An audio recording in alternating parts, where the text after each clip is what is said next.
so I'm pretty stoked today. The crew from Walking Fish Productions got in touch with me and announced that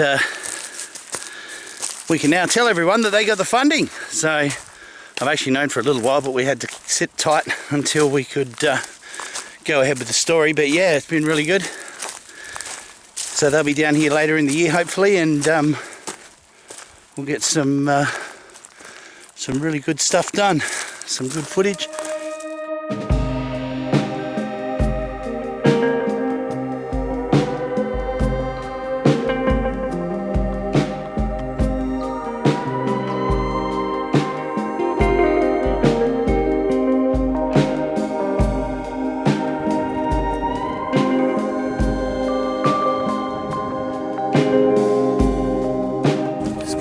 This in the track, something's been scratching up a storm. You can see some claw drag there, 1, 2, 3. Might be like a little devil or a quoll or something.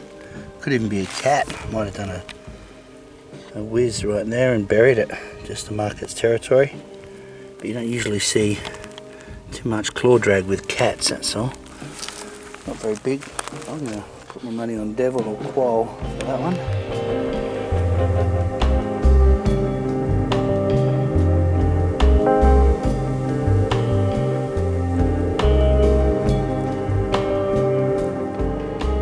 Just a little trick in nature here. Looks like a scat. That's actually a fungus. It's the type of mushroom or toadstool that's rotting.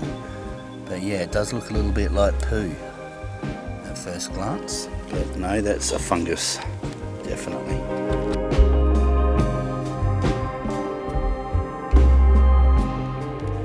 So this is really special.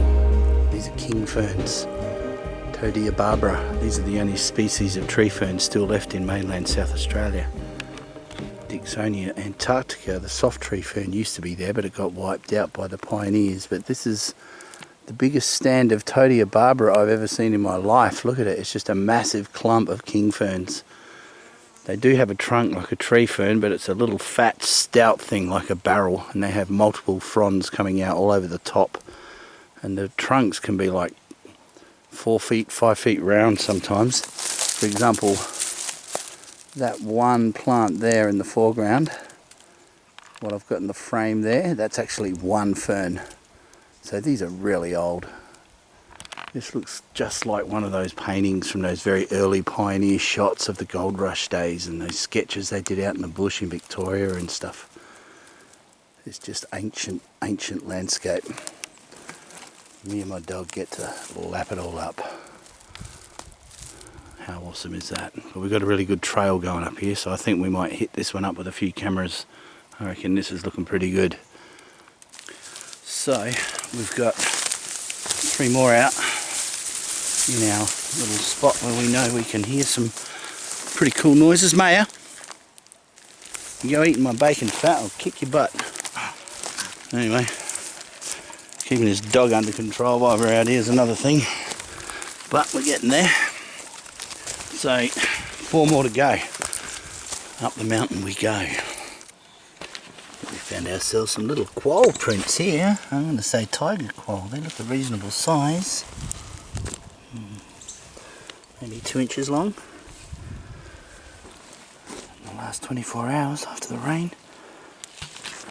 So there's camera 41. We have 1 more to place. As you can see, we're a fair way up. Mount Cameron's just through there.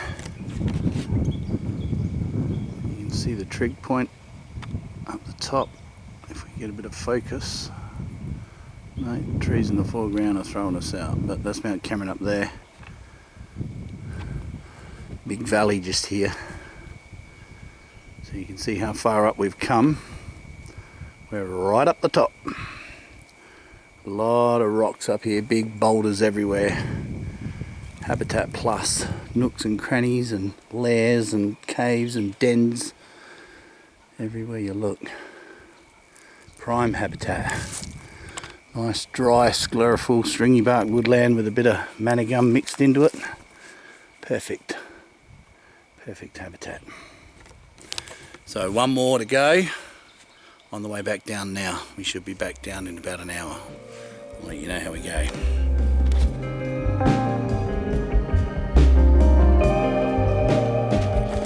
So that's it.